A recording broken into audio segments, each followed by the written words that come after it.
Going right back to our Embassy Row segment here on Business and Leisure, we shall now continue where we left off our one-on-one interview with the sitting British Ambassador to the Philippines, His Excellency Ambassador Asif Ahmad. Continuing with our very interesting interview, Mr. Ambassador, please allow me now to delve into our combined efforts to keep closer relations between our countries. Where are we now in terms of trade and commerce? And what's your country's main export to the Philippines? And what are the Philippine products that are exported to the UK? Now, we've been very successful in improving bilateral trade both ways, partly because of the way in which the EU, of which the UK is a part, has offered better terms to the Philippines. So well over 90% of Philippine goods are actually imported into the EU area without import duties. So that's given agricultural producers, people who do value-added work, a really good opportunity, and that will continue going into the future. The UK has been successful here on a whole range of things. If you look at cars, we have just about every British marque is available here. I think McLaren is the only one that's missing, and that will soon come here as well. So from Rolls-Royce to a Mini, the whole options are there. They're selling well. Our garments and fashion accessories, footwear, they've done extremely well here. If you go around any shopping mall, you'll see iconic British brands here, from Marks & Spencer's Debenhams right through to French Soul, which is sounds French, but it's actually British. Inputs for things like when beer is made here that requires hops and other cereals, that's imported here too. So there are many things that you don't see, and there are many others that you do see. You also see something new and interesting, and that was how I like to see the future. There was a company here called STI which made circuit boards in Cebu, and they've been manufacturing here as well as in the UK, but then Ayala very recently bought this business. So it's now basically a Filipino-owned British company, and they'll invest here and they'll also invest in the UK. That's a big win-win. Another one I like to use as an example of how these things are quite amazing is that if you sit in an Airbus airplane and you can look around, if the engines are Rolls-Royce, they're British, all the wings are from the UK. The avionics that makes the plane actually behave is from the UK, but right up front, where the kitchen area is, that's made by a British company here in the Philippines. So in Bataan. So you get a picture of how different countries are coming together to make iconic products. You may have heard of Wimbledon, the tennis. Well, I tease my Filipino friends by saying, well, the Philippines is always at the finals of Wimbledon. They're sort of trying to think, which Filipino won Wimbledon? The reason why I tease them is because the balls by Slazenger, the tennis balls for the finals, are made here in the Philippines. So every year, that's what you see. So when you see the balls flying around in London, you'll know that it's made here. So, and I could go on and on and on. I think there are so many areas where we see this sort of interaction and engagement, and that's really the reason why we are the #1 investor here from the European Union. For our businessmen viewers, what fresh business opportunities could possibly await Filipino businessmen and entrepreneurs, especially the small and medium entrepreneurs, when they foray into the British business community? Yeah, we are very keen to improve SME links because we actually have a very vibrant SME sector ourselves, and we have some compatibility because one of the big pluses in the Philippines is the service sector. This is what the whole BPO industry grew up in, the hospitality industry, etc. And we remain relatively open for this sort of collaboration, particularly in third countries. So in areas where the Filipinos live and work, in the Gulf, in other parts of Southeast Asia, we are actually very strong ourselves. And you see many examples of Filipinos working for multinationals. For example, the regional head for Mini, the vehicle, he's actually a Filipino who's been working for 8 years now in Singapore. So you see that as a phenomenon. But I think for the Philippines, and I've been up and down the country, I've been to farming areas like Davao and others. And what I'm really saying is that the country has not quite maximized its full potential because of the logistics challenge within the country. It's very difficult to move things within the country, let alone move things from here to all the way to the UK. And if they do, quite naturally, initially they'll look to the nearby markets. They'll look at Japan and the US, where there are old connections. But the European Union, of which the UK remains a part and is still part of the wider market there, we're actually a bigger market than the places I've mentioned. So I think our job really is to open up the opportunities that exist. And I also think that the Filipinos who live and work in the UK can also exploit the fact that they're there. They can become trusted partners of their own fellow Filipinos from here, and really go beyond the basics of sending balikbayan boxes or being tour operators and the like, which is what we generally see. I think there's more that we can expect and see, and I'd like to see that. Mr. Ambassador, you mentioned about Filipinos who are currently working in the United Kingdom right now. Are there more opportunities to work and explore there in the UK, Mr. Ambassador? Yeah, quite often people ask me, are there opportunities for OFWs in the UK? And first I start by saying we don't consider Filipinos in the UK as OFWs. They're people who are of Filipino origin. Some of them are British nationals, some of them have family connections there, some of them there are with work permits. So they're an integral part of the UK, rather than being some sort of dayuhan people who are sort of completely outside of our system. Of course, traditionally people came to work in healthcare as nurses and as carers for the elderly, and they still do a fantastic job there. But more recently you see them diversifying in other areas. You see people in accounting, you see people in the power sector. You see executives who spend some time over here and going backwards and forwards. So I don't think people should restrict themselves to a particular sector. But the era of mass recruitment on an organized scale, I think, is no longer there. Because like every economy, people are looking at themselves. They're looking at what jobs they can create for the young people.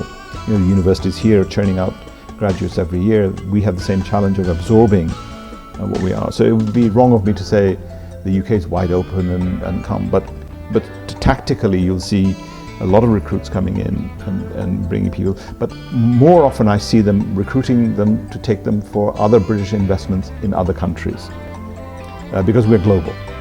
Sir, you slightly mentioned about education a few minutes ago. Are there any exchange programs between our countries in this field? When I first arrived here, I looked at the scholarship program that we have for master's degrees. It's called the Chevening Scholarship Program. And at that time we were only able to do 8 a year. Now we're able to do 30. The reason is that the British government increased the funding for it, but also I went around, a lot of British companies invested here, and Philippine businesses which are invested in the UK, and said, would you like to make a contribution? And we've been lucky. I mean, Mega World, BPI, many others have joined and added to the fund. So that's why we can do 30. Then under the science program, which is called Newton Agam, we also offer PhDs and other research grants for people to conduct their work in the UK. So that takes my number up to 35. That's quite a big increase from where we were. But my passion really going forward is to say that there should be options for everybody, with people with more modest incomes or people who don't want to send their children away from home, to do what your compatriots in ASEAN are enjoying already, which is to be able to just go to a foreign university on their own doorstep. So Nottingham University, for example, has a campus not just in Nottingham in England, but they're also in China, and they're also in a place called Ningbo, and they're also in Malaysia. Now the advantage of that is that a student can actually, if they choose, they can do 1 year in the UK, 1 year in China, 1 year in Malaysia, and still have an integrated Nottingham University degree. Mr. Ambassador, in terms of modern technology, are there any sharing programs in place? Well, the Philippines already is one of the world's most active users of Facebook. I hope that if in the future the constitution will be changed so the telecoms companies from the UK can actually take a bigger role here, because unfortunately the speed of the internet here is one of the slowest in the world too, which is very frustrating for everybody. And so much of this country is dependent on this vital piece of infrastructure that I hope that will change. But there are dangers also in using the internet for everything, for government services, for business, which is security. They can be hacked and payments can disappear. And this is where the UK is very strong, and we've got some companies working actively now with the Philippine government and with businesses to strengthen the security of the network. But I also really want to tap into something else, and this is where I really want to inspire viewers, is that Traditionally, the Philippines has had to make do with second-hand technologies, second-hand innovations from the UK or elsewhere. There's been very little innovation here. And I see many, many talented people. Quite a lot of your scholars who come to the UK are actually pass their classes with distinction, top of the class. So there's no shortage of brain power over here. But somehow or other, this country has not quite yet got to the point where new discoveries are being made here, because that's where you really add value for the country and inspire more. So when you talk about the next generation of innovation, I hope it won't just be from us, but it'll be from here and that we can be partners. Thank you for that, Mr. Ambassador. Now, let's talk about exchange programs and culture. What are the present efforts that are being exerted to make our people know more about each other's culture and history? Well, we have the British Council here, which has had a traditional role of explaining and promoting our culture, and you see examples of that. But we also have the Great British Festival here, which is an annual event, huge event now. Last year we had nearly 500,000 visitors here, and then in Iloilo we had a small extension of that. About 2 million people on Facebook voted for their favorite song competitor, singing British songs. I've already described fashion, which is very striking here. I find it quite amusing even to this day that I can go to a small village and there'll be a kid wearing a Union Jack t-shirt because they sort of like the flag as a fashion. I also think that in some ways government doesn't need to do a great deal either, because English is common to both of us, so our literature is well read both ways. You understand our sense of humor, we don't have to interpret it for you. Our music, as we've seen with Coldplay recently, with One Direction before that, hugely popular here. Our films, from Bond to many other iconic films, do well here. If you look at Filipinos succeeding in the UK, we had the group Fourth Impact perform for us at two of our events here, where they were pretty close to winning the X Factor competition in the UK. So, in a way, there's a natural market where as a government, I don't have to go and actively push people to enjoy what they're already enjoying. What I also like about the English language is that you've made it your own. You're adding your words, and the Oxford Dictionary is beginning to incorporate words from here into the dictionary there, because it's a evolving language. From culture, we now talk about sports. Just like the British, I'm sure you know this, Mr. Ambassador, Filipinos are sports crazy. Do we share the same love in sports like in badminton? And we're also increasingly attracted to soccer. Are there existing sports exchange programs? Yeah, I think sports is a very universal thing, and if you look at the history of sports, I think almost everything that the Philippines is passionate about originated one way or another in the UK. Basketball is a derivative of netball. Football, of course, is global as a sport. Tennis is a British invention. Golf came from Scotland. So almost any sport that Filipinos are passionate about, we have a real shared history there. The particular passion that I have is for football, or soccer as it's known here, and based on not just my own interest in the subject, but the Philippines actually has been doing very well. The Azkals are a very, very successful football team. Some of the players are of mixed heritage from the UK as well as from here. Mr. Ambassador, let's now tackle tourism. Would you have some figures on this? Like, on the average, how many Filipinos visit your country yearly and vice versa? Yeah, these figures are very difficult to measure because, for example, there are many Filipinos who are dual nationals. So they leave the country as a Filipino, arrive in the UK as a British citizen. Then you have people here who are not necessarily tourists, but actually coming here to be with their families. So it's a bit distorted. What I can actually tell you is that the numbers are growing very significantly. The level of Filipino tourism in the UK is at least 24% to 25% higher than when I first came here 4 years ago. The level of tourism here has risen quite considerably. I think it's close now to about 170,000 per year. But the interesting fact is that an individual from the UK actually spends more per person than almost any other. Only recently I heard that the Germans were spending a little bit more per capita. So we are actually a real benefit here to the Philippines, and there's some great places to visit here. Speaking of places, Mr. Ambassador, for 4 years that you've been staying here in the Philippines, would you like to share with us the different places that you've been to and places that you would also like to recommend? Sure. I mean, I've been very fortunate that my work as well as my leisure time has taken me really up and down the entire country. And I've now also been able to take some real holidays. I used a boat, for example, in Mindoro for 7 days, just floating around from one place to another. I've been to Palawan, I've been to places around Luzon itself, to Aurora. But also, when you're working, if I have time, I always add on a couple of days to my official trip. So, when I went to Bohol, I went and spent some time in Panglao, which is a nice thing to be able to do. So when I went all the way up to Ilocos, I spent a bit of time also staying and looking at the heritage sites of Vigan. This is something that I say very, very carefully, but to give you encouragement, that as a destination in terms of natural beauty and the natural resources that you have with the coral and marine life, the biodiversity, the Philippines is superior in all respects. Returning the favor, Mr. Ambassador, what would you recommend the globe-trotting Filipinos should see when they are in your country? My biggest advice is by all means visit London, but the United Kingdom is not just London.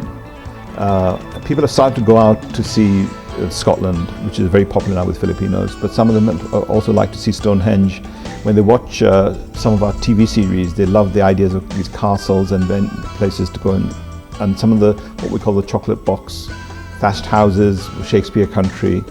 So I think there is a lot of diversity. I also think that people can make use of our railway network a lot more. And driving, although people think that because we drive on the different side of the road that it's tough, it isn't. It's just a question of orientation. If I can drive in Manila, anybody can drive in the UK. So I think it's to be a bit more adventurous, and you'll find that because of the diversity of the UK, after a while I know that a Filipino craves rice, but there's a rice station just about in every town and city because invariably there's a Chinese restaurant or a Thai restaurant or one of Indian origin, etc. Or if you have a low budget, you can find groceries where you can make your own anyway.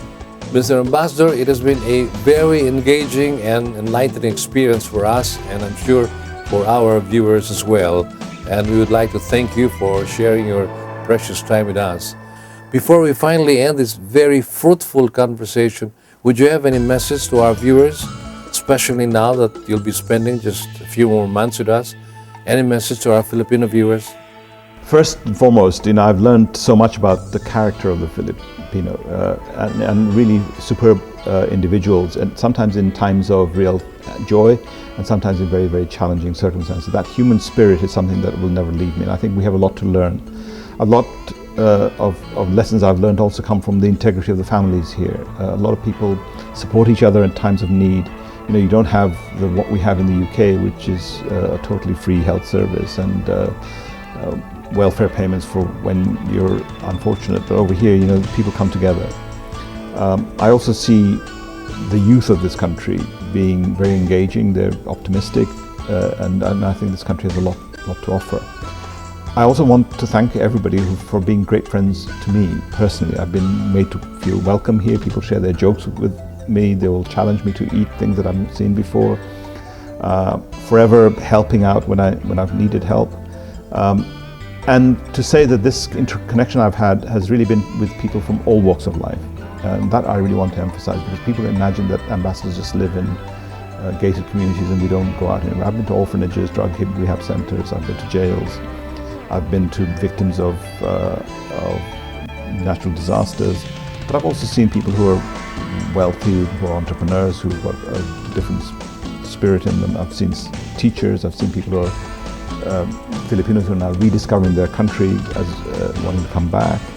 All of these things are good and they're happening. And my own satisfaction is such that I'm giving very serious thought to the idea of actually retiring here also when I finish, whenever that might be. So that's the level of affection that I have for this country. And people have made me feel, I think the expression people use is a foreigner, that I'm part foreign, part Filipino, which is a very nice feeling to have.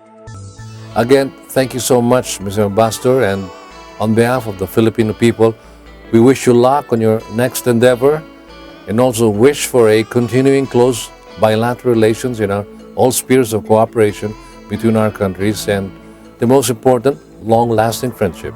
A pleasant evening to you, Your Excellency. Thank you. That was one comprehensive interview that we just had with British Ambassador His Excellency Asif Ahmad, for which we are extremely grateful. Here was so much food for thought, not only for our viewers, but for our national government as well. The British Ambassador is planning to retire here when his diplomatic service is over. With so many friends here and so much accomplished during his 4-year term in the Philippines, he is certainly most welcome.